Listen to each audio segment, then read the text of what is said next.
Hello everyone! Magandang hapon sa inyong lahat. Welcome back to my channel, Elongga Buhay America. Today's video is a house tour. I will share with you what is inside of our house in America and how it looks like. So, magtutur tayo sa loob ng aming bahay kung ano yung aking buhay sa Amerika.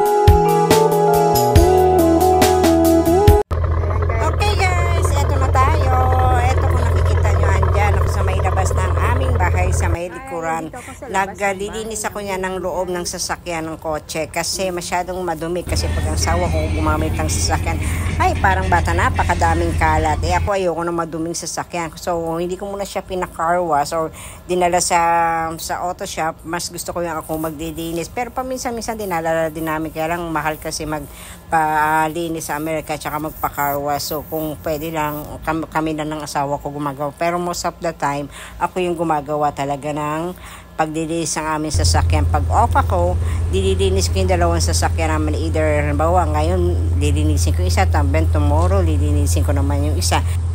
Minsan naman, ang ginagawa ko, pumupunta ako sa automatic car wash para magpalinis doon. Eto naman yung isang car namin, regalo to sa akin ng asawa ko nung birthday ko. So pagka may time ako, ito din yung isa, nililinis ko siya. Pagka hindi malamig at okay yung panahon, nililinis ko. Kaya lang pag mas snow at saka pag malamig, ang hirap maglinis ng sasakyan, magpunas sa labas. So mostly nililinis ko lang yung loob. Ito yung madalas kong gamit sa work. Ito yung lagi ko siyang dinadrive. Masarap siyang i-drive up, mabilis. Actually yung Corvette, mabilis din yun i-drive eh. Okay guys, nandito na tayo sa tour sa loob ng aming bahay. Ito yung aming bahay sa Amerika. Actually, simple lang yung life namin sa Amerika kasi dalawa lang naman kami ng asawa ko. So, ang ipapakita ko sa inyo, yung isang may Christmas decor. Actually, last year lang, December yun, yung may Christmas decor. At yung walang Christmas decor, hindi ako, ito yung pinakasala namin. Ayan yung buong sala kung makikita nyo. Ayan yung main door entrance dyan sa labas. So, ako lang din ang naglilinis ng aming bahay at nag-a-arrange. Ayan, hindi ako masyadong nag-decorate sa loob. Hindi rin ako naglagay ng malaking Christmas tree. Kasi pagkatapos, ang hirap dahil ako lang mag-isang nagkakabit. Yung asawa ko, walang tiyaga yun mag-decoration at magkakabit ng Christmas tree. Taga-bili lang siya, pero ako yung taga-ayos, taga-linis, lahat. So, simple lang yung ginagawa kong decoration. So, ito yung aming living room nung Christmas last December lang yan. Ayan siya yung pag may decoration. Take a look.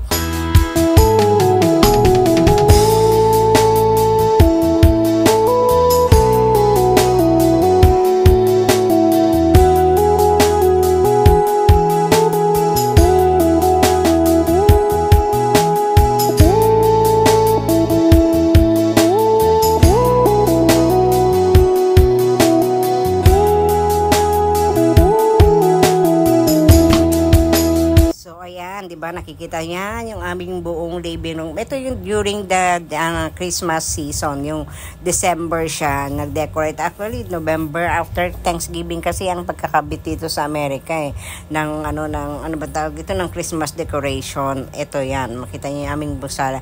Yan yung last December. Kasi ako parang every month, minsan ako nagpapalit. Ito naman ngayon yung aming kitchen din nung Christmas, nung December. So, yung aming table lang nilagyan ko ng cover. So, ito yung aming kitchen, pinakabuong kitchen yan. Andyan, ayan yung aming dining kasi as I said, dalawa lang naman kami ng asawa ko. So, kami lang dalawa, so walang ibang tao dyan, kami lang talaga. Pero ako din yung naglilinis, ako din yung gumagawa sa lahat at nag-aasikaso sa kanya. So, ayan, yung stove na yan, nung lumipat kami, nandyan na yan, nung binili namin yung bahay na to, at saka yung rep. Sabi ng asawa ko, palitan daw namin ng bago, at saka yung rep. Pero sabi ko, wag na, kasi gumagana pa naman, sayang. Mahal na masyado ang appliances sa Amerika. Although magaganda, pero nangihinayang kasi ako, kaya sabi ko, wag na, gamitin na lang muna natin. Kasi nung lumipat nga kami, nandyan na siya.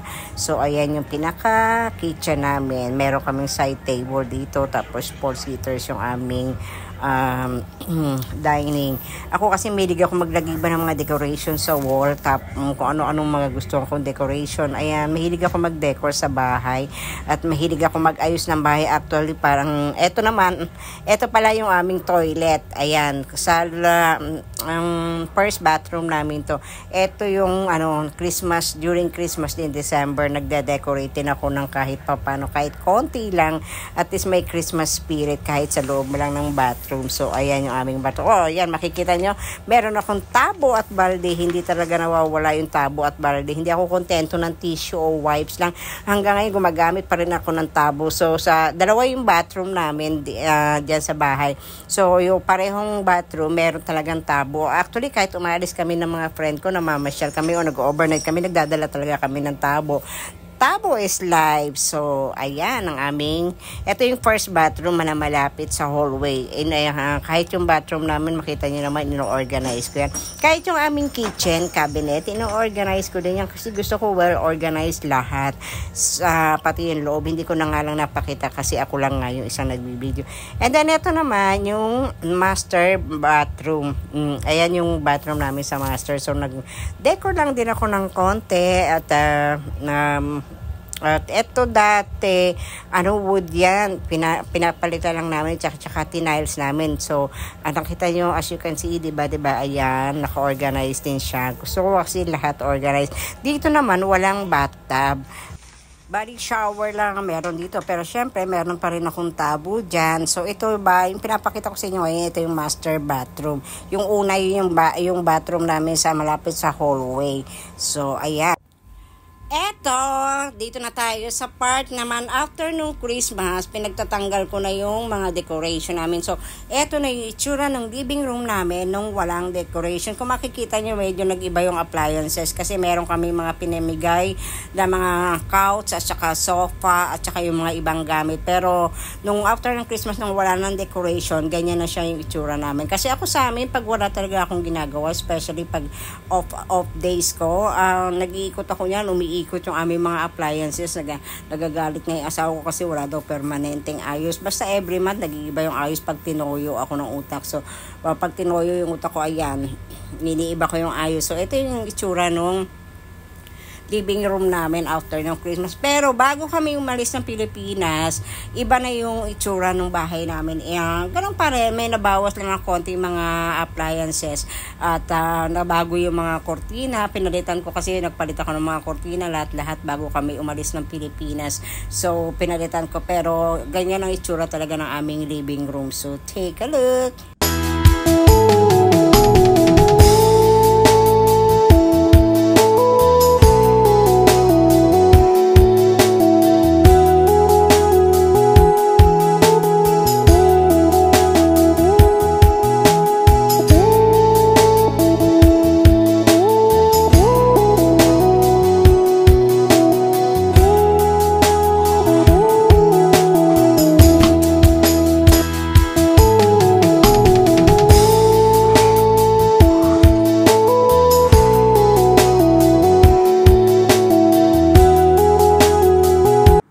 Okay, let's move on. Ito yung aming kitchen. Ayan, kung gusto ko ipakita sa inyo kung ano itsura ng table namin pag walang cover, ganyan siya, wood.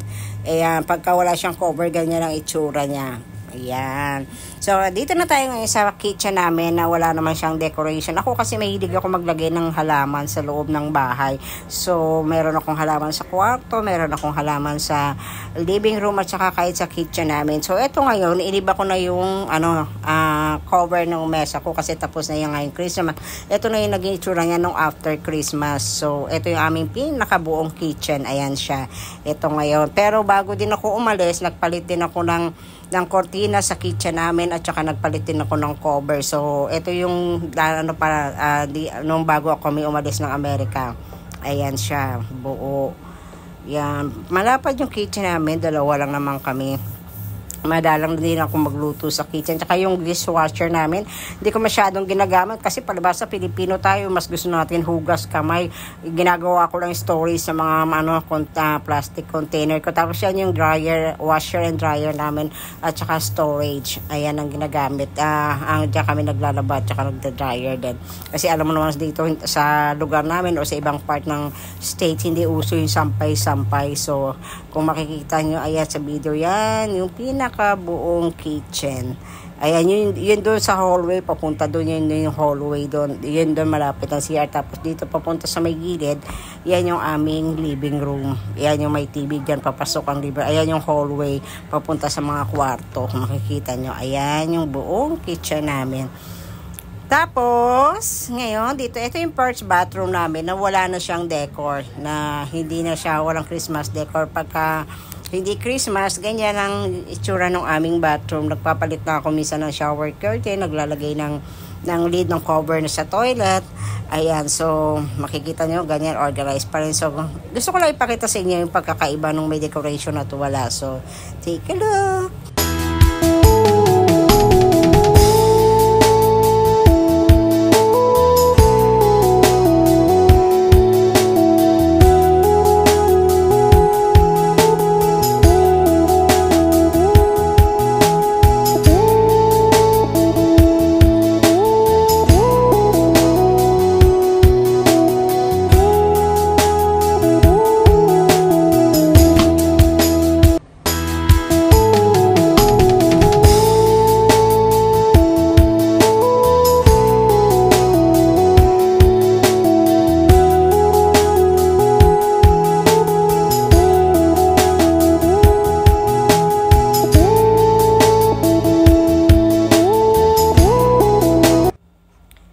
Guys, dito naman tayo, pakita ko naman sa inyo yung bedrooms. Ay, yung bahay kasi namin, 3 bedrooms yan.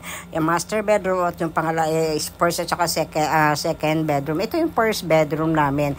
Ayan, wala yan natutulog dyan guys kasi nga diba dalawa lang kami ng asawa ko. Pag meron akong co-worker na gustong mag-sleep over o pag may bisita kami ng mga relative o family ng asawa ko na bibisita dito sa lugar namin, dyan na lang natutulog, dyan namin pinapatulog. Kung minsan dyan na lang ako nagko-computer din kasi yung isang computer namin nasa sala at doon ko computer yung aking asawa. Ito naman yung pangalawang bedroom na mas malaki doon sa unang pinakita ko. Kaya lang ito, sa ngayon, ginawa muna naming lagayan ng weights ng asawa ko. Ang dami nga niyan dati, iba binenta niya na, iba pinamigay niya na. So, parang naging mini gym tuloy, tsaka parang storage din. Andun yung mga collection niya ng military caps. Ayan. Ayan, yung buong, ito yung pinakabuong kwarto, mas malaki doon. Ayan, makita mo dyan. Tapos, dito, may mga boxes ako dyan. Ayan, kung makikita mo yung mga boxes, mga gamit ko pa yan na hindi ko pa tinatanggal at kinakabit. Wala lang akong time buksan pa at iayos ulit. Kaya, hinayaan ko muna siya dyan. And then, eto na yung pinaka master bedroom, pang third bedroom. So, ito yung aming master bedroom. Sa living room, meron kaming TV doon kasi magkaiba kami na pinapanood ng asawa ko. Dito sa room namin, meron din akong TV. Minsan yung asawa ko doon nanonood ng TV. Sa sala, ako naman dito sa may kwarto namin. Tapos kung nakita nyo, meron akong maliit na altar. Hindi talaga ako nawawala ng maliit na altar. Kahit saan kami lumipat, meron akong altar. So, dapat nga mayroon pa, may papara, gawa pa kami dyan yung door ng closet. Kaya lang, wala pang time. Medyo busy pa, so sa susunod na lang. So, ayan, ito yung buong master bedroom. Ayan siya. Yan, minsan yung bed cover namin, bed linen, pinapalitan ko yan. Every week ako nagpapalit ng bed linen talaga. Kaya yung kurtina naman every month. Tapos eto naman yung master bathroom. Pagka wala siyang decoration, eto yung ganito yung itsura niya. Apple green, kung apple green talaga. So organized din yung mga gamit ko dyan. So yung ibang gamit ko nandyan, tapos yung ibang gamit ko nandun sa may vanity. So, ayan siya. Meron din akong hair dryer din. Meron din akong hair dryer din dun sa, may tabo pa rin ako dyan. Hindi rin ako nawawalan ng tabo kasi kahit saan lang bathroom gamitin ko, meron akong tabo. Hindi ako nawawalan yan.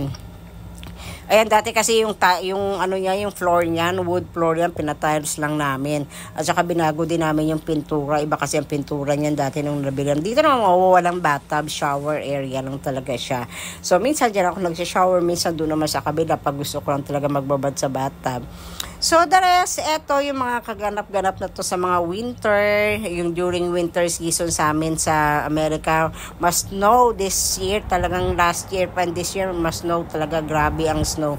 Ayan guys, gusto ko lang din i-share sa inyo kung gaano karami at kakapal ng snow pag nag-winter season dito sa amin, pag nag-snow season. Ako gusto ko pa nag-snow, lalo sa mga pictures, ang ganda tingnan. Pagbalik namin sa Amerika guys, mag-aayos kami ng bahay. Meron kami ipare-renovate na bahay. May pare-renovate namin yung bahay namin, may pababago kami doon. So, abangan nyo yung susunod na update ulit sa next video. Papakita ko ulit sa inyo yung pagbabago doon sa bahay namin sa loob, at saka ipapakita ko din sa inyo yung labas ng bahay namin, at ikukunan ko din yun ng video pagbalik namin kasi may pababago kasi kami doon, at saka babaguhin ko ulit yung ayos, at marami akong mga biniling mga na pwede kong dito sa Pilipinas na pwede kong gamitin sa Amerika. So ayan, nakita nyo yung snow. Alright, okay guys, till next video. Abangan nyo yung susunod kong video. Maraming salamat sa inyong lahat. Bye!